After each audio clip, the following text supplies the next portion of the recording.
নমস্কাৰ মৰমৰ ছাত্ৰ ছাত্ৰীসকল তোমালোক সকলোকে জোনাক এডুকেশ্যনলৈ স্বাগতম জনালো আজি ক্লাছ 8 ৰ 6.1 চেপ্টাৰটো তোমালোকলৈ আগবঢ়াইছো যদিহে তোমালোকে আগৰ পাৰ্টসমূহ চোৱা নাই বা চেপ্টাৰসমূহ চোৱা নাই তেতিয়াহ'লে ভিডিঅ'টোৰ ডেসক্ৰিপচনৰ পৰা সেই খণ্ডসমূহ তোমালোকে চাব পাৰিবা মৰমৰ ছাত্ৰ ছাত্ৰীসকল আজি প্ৰথম প্ৰশ্নটোত আছে 1 ৰ পৰা আৰম্ভ কৰি 200 লৈ কিমানটা পূৰ্ণবৰ্গ সংখ্যা আছে এতিয়া পূৰ্ণবৰ্গ সংখ্যা বিষয়ে প্ৰথমে আমি আলোচনা কৰি লওঁ যে পূৰ্ণবৰ্গ সংখ্যানো কোনবিলাক হয় যে চাও যদি 2 লগত আমি 2 যদি পূৰণ কৰো তেতিয়াহলে তাৰ উত্তৰটো হ'ব 4 আৰু 4 ক আমি এই ধৰণে লিখিব পাৰো যে 2 স্কয়াৰ হিচাপত আমি লিখিব পাৰো ঠিক একেদৰে 5 ক আমি দুটা যদি পূৰণ কৰো 5 5 দুটা পূৰণ কৰিলে 25 হ'ব আৰু 25 ক আমি লিখিব পাৰো 5 ৰ স্কয়াৰ হিচাপত গতিকে এইবিলাক হৈছে এটা পূৰ্ণবৰ্গ সংখ্যা যেনেকৈ 4 এটা পূৰ্ণবৰ্গ সংখ্যা 25 এটা পূৰ্ণবৰ্গ সংখ্যা তেনেদৰে আৰু আছে যিখিনি তোমালোকে উলিয়াব লাগে হেতু হৈছে 1 ৰ পৰা 2 ৰ মাজৰ এতিয়া আমি এটা কথা জানিব লাগিব যে প্ৰথমে আহিলে 1 সংখ্যাটো অলপ কনফিউজন কৰিব তোমালোকক 1 সংখ্যাটো এটা পূৰ্ণবৰ্গ সংখ্যা হয় কিয়নো 1 ৰ লগত 1 পূৰণ কৰি যদি কৰো তেতিয়াহলে উত্তৰ হ'ব 1 আকৌ আমি 1 ক 1 স্কয়াৰ হিচাপতো লিখিব পাৰো কাৰণ 1 স্কয়াৰ হিচাপত লিখিলেও ইয়াৰ ভ্যালুটো হ'ব 1 এ হ'ব গতিকে 1 এটা পূৰ্ণবৰ্গ সংখ্যা হয় কেতিয়াবা প্ৰশ্ন আহিব পাৰে যে 1 টো এটা পূৰ্ণবৰ্গ সংখ্যা হয়নে তেতিয়া নিশ্চয় ক'ব পাৰিবা তোমালোকে এতিয়া আমি প্ৰশ্নটো উত্তৰ কৰো 1 ৰ পৰা আৰম্ভ কৰি 200 লৈ গৈছে গতিকে তোমালোকে নিশ্চয় লিখিব পাৰিবা যেনেকৈ 1 স্কয়াৰ 1 2 স্কয়াৰ 4 এই ধৰণে লিখিব পাৰিবা 3 স্কয়াৰ 9 4 square 16 ঠিক একেদৰে 5 square 25 6 square 36 7 square 49 8 square 64 ঠিক একেদৰে 9 square 81 10 square 100 তারপর 11 square হ'ব 121 12 square হ'ব 144 13 square হ'ব 169 আৰু 14 square হ'ব 196 আৰু যদি আমি 15 কৰো 15 square হলে 225 হ'ব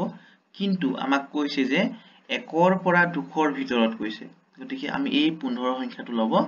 নোৱাৰো ইয়াক আমি মহাই দিম আমি এতিয়া কেটা সংখ্যা পালো 1 ৰ পৰা 1 2 3 4 5 6 7 8 9 10 11 12 13 14 14 লৈকে যেটো লালো গতিকে পূৰ্ণবৰ্গ সংখ্যা কিমানটা আছে হেতু হ'ব মুঠ পূৰ্ণবৰ্গ সংখ্যা হ'ব কিমানটা 14 টা এই উত্তৰটো কৰিবলৈ মই জাস্ট এখিনি তোমালোকক জাস্ট দেখুৱাই দিলো তোমালোকে এই ধৰণে তোমালোকে উলিয়াব লাগিব যদি হয় বেলেগ প্ৰশ্ন কৰিবলৈ দিয়ে পাছৰ প্ৰশ্নটো চাও আহা লিখা আছে তলত দিয়া সংখ্যাবোৰক বৰ্গ কৰিলে এককৰ স্থানত কি অংক থাকিব লিখা এতিয়া কৈছে এক নম্বৰ সংখ্যাটো আমি যদি চাও যে এককৰ স্থানক যদি আমি বৰ্গ কৰিব লাগে বৰ্গ কৰিলে আমি এটা চাও যদি এককৰ স্থানৰ কথা উল্লেখ কৰিছে আমি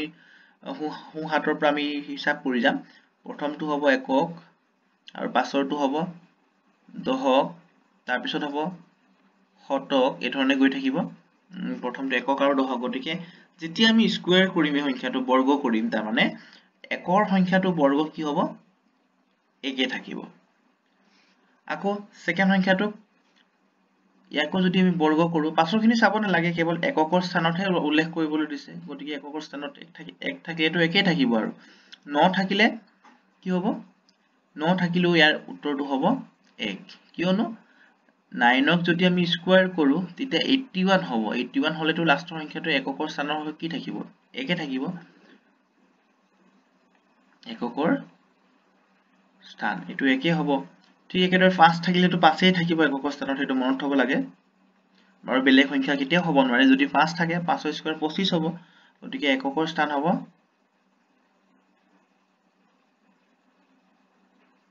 এটো হ'ব 5 হয় হ'ব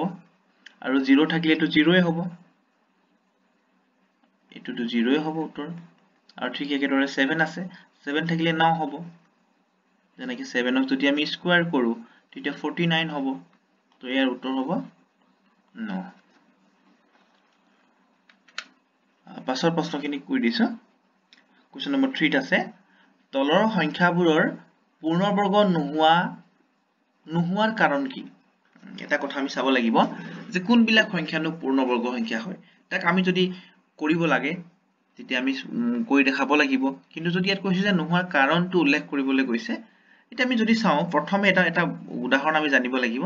এটা ইম্পৰ্টেন্ট কথা আমি মনত থব লাগিব হেতু হৈছে যেনেকৈ 2 3 7 আৰু 8 এই চাৰিটা সংখ্যা যদি কোনোবাটা এককৰ সংখ্যা থাকে এককৰ ঘৰত যদি 2 3 7 8 এইটা কি হ'ব এককৰ ঘৰত এককৰ স্থানত এতিয়া আমি প্ৰথমে চাও এই সংখ্যাটোৰ এককৰ স্থানত কি আছে 7 আছে আমি যদি এই নম্বৰৰ কিটাৰ ভিতৰত যদি কোনোবাটা থাকে এককৰ স্থানত 2 3 7 8 থাকিলে এইবিলাক কেতিয়াও পূৰ্ণবৰ্গ হ'ব নোৱাৰে কি হ'ব নোৱাৰে পূৰ্ণবৰ্গ হ'ব এককৰ স্থানত এই থাকিলে পূৰ্ণবৰ্গ এটো হ'ব নহয় ডাইৰেক্টলি নহয় আৰু আমি কৰিব লগা নাই এটো মানে ইয়াৰ উত্তৰ হ'ব এটো উত্তৰ 7 আছে ইয়াৰো এককৰ স্থানত 2 আছে গতিকে 2 থাকিলে পূৰ্ণবৰ্গ নহয় আৰু ঠিক একেদৰে 3 থাকিলেও এটা পূৰ্ণবৰ্গ নহয় আৰু একেদৰে 8 থাকিলেও পূৰ্ণবৰ্গ নহয় তাৰ পাছত এটা আছে 5 নম্বৰটোত আছে 182000 ইয়াত কেটা শূন্য আছে তিনটা শূন্য আছে তিনটা শূন্যটো অযুগ্ম সংখ্যা হয় গতিকে ইও এটা কি হ'ব নোৱাৰে পূৰ্ণবৰ্গ হ'ব নোৱাৰে এটা কোৱেশ্চন নম্বৰ 4 আহিছে 4ত একত আছে পাঁচটা সংখ্যা লিখা যাৰ বৰ্গ যুগ্ম অৰ্থাৎ যুগ্ম সংখ্যাৰ পাঁচটা বৰ্গ লিখিবলৈ কৈছে এতিয়া আমি লিখিব পাৰো বিভিন্ন সংখ্যা আছে পাঁচটা বৰ্গ যুগ্ম সংখ্যা যেনেকে 1 টো লিখিব নোৱাৰো 4 লিখিব পাৰিম আমি তাৰপৰা 2 2 গুণ 4 তাৰপৰা 4 4 গুণ 16 6 6 গুণ 36 8 8 গুণ 64 9 9 গুণ 81 হ'ব 10 10 গুণ 100 হ'ব তোমালোকে বেলেগো লিখিব পাৰা ইয়াত কোনো বাধা নাই যেটো পাঁচটা যাৰ যুগ্ম সংখ্যা লিখিব কৈছে যুগ্ম সংখ্যাৰ বৰ্গ লিখিব কৈছে কোনো হিচাপ নাই ইয়াত বেলেগো লিখিব পৰা যায় মই কি লিখিলো প্ৰথমে যুগ্ম সংখ্যাৰ সংখ্যা কিটা তোমালোকে বাছি লবা যেনেকৈ ধৰিছো যুগ্ম সংখ্যা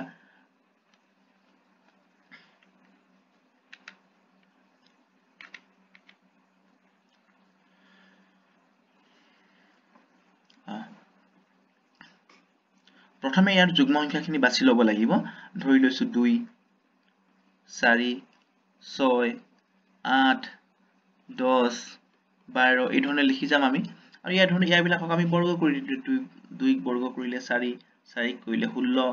6 কৰিলে 36 6 6 গুণ 36 8 কৰিলে 8 গুণ 64 10 কৰিলে 10 10 গুণ 100 আৰু 12 কৰিলে 144 এই ধৰণে এইবিলাক সংখ্যা হ'ব সদায় যুগ্ম সংখ্যা এটা কথা মনত থব লাগিব যদিহে যুগ্ম সংখ্যাক আমি বৰ্গ কৰো তেতিয়া হলে তাৰ উত্তৰটো কেৱল বৰ্গ সংখ্যাই হ'ব তাত অযুগ্ম সংখ্যা কেতিয়াও নহয়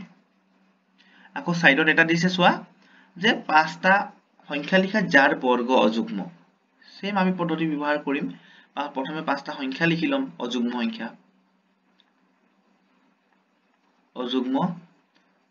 সংখ্যা লিখি লম যেনেকৈ অযুগ্ম সংখ্যা 1 হয় 3 হয় 5 হয় তাৰপৰা 7 হয় তাৰপৰা 9 হয় পাঁচটা ওলাবলৈ কৈছে গতিকে এটাই কাপি গতিকে এইকেইটাকে যদি আমি বৰ্গ কৰি দিও 1 ৰ বৰ্গটো 1 হ'ব 3 9 হ'ব 5 ৰ 25 হ'ব 7 7 গুণ 49 হ'ব আৰু 9 9 গুণ 81 এই সংখ্যা কিটা চোৱাচোন তোমালোকে এইকিটা সংখ্যা চোৱাচোন যেহেতু এই সংখ্যা কিটা অযুগ্ম আছিল অযুগ্ম থকাৰ কাৰণে ইয়াৰ উত্তৰ কিটা অৰ্থাৎ বৰ্গ আমি কেৱল কি পাইছো অযুগ্ম পাইছো এইকিটা তোমালোকে মনত থবা এটো হ'ব আমাৰ ইয়াৰ উত্তৰ পাছৰ প্ৰশ্নটো আহিলে কোৱেশ্চন নম্বৰ 5 ত আছে পুনে পুনে যোগ নকৰি বিশেষ ধৰ্মৰ ভিত্তিত যোগফল উলিওৱা যোগফল উলাবলৈ কৈছে আমি যদি হে যোগ কৰো আমি কি কৰি 1 + 3 + 5 + 7 এই ধৰণে কৰিব কোৱা নাই আমি প্ৰথমে সাম সংখ্যা কিটা যেহেতু অযুগ্ম সংখ্যা আছে গুটেখিনি সংখ্যা আমি এটা যদি ডিসটেন্স চাও 2 2 আছে যেনেকৈ 1 ৰ পৰা 3 লৈ দুটা সংখ্যা মাজত বাকি আছে 3 বা 5 লৈ দুটা সংখ্যাৰ মাজত বাকি আছে মানে খালি আছে আৰু 5 ৰ পৰা 7 লৈ মাজত দুটা সংখ্যাৰ ডিসটেন্স আছে যদি এই ধৰণৰ সংখ্যাবিলাক আমি যোগ উলিয়াব যাওঁ তেতিয়া আমি গোটেইকেইটা সংখ্যা আমি কি কৰিম কেইটা আছে আমি সংখ্যা হিচাপ কৰিম ইয়াত আছে এটা দুটা তিনটা আৰু চাৰিটা সংখ্যা আছে টোটাল চাৰিটা আৰু এই সংখ্যাটোকে আমি ইয়াত আমি স্কয়াৰ কৰি দিম অৰ্থাৎ বৰ্গ কৰি দিম তো বৰ্গ কৰিলে হ'ব 4 এটো হ'ব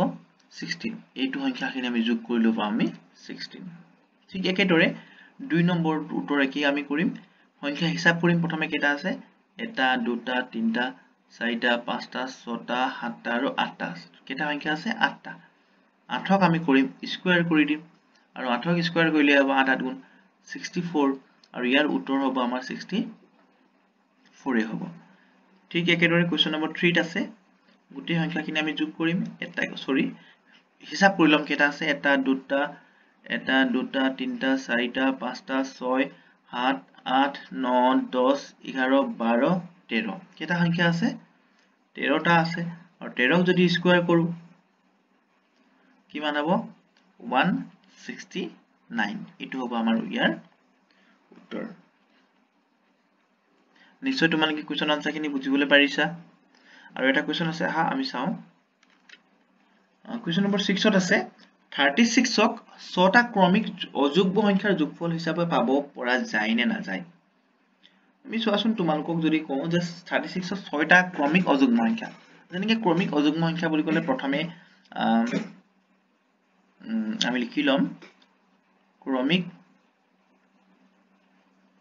অযুগ্ম ক্ৰমিক বুলি ক'লে সাধাৰণতে ক্ৰম ভাবে গৈ থাকিব যেনেকৈ 1 তাৰ পৰা 3 হ'ব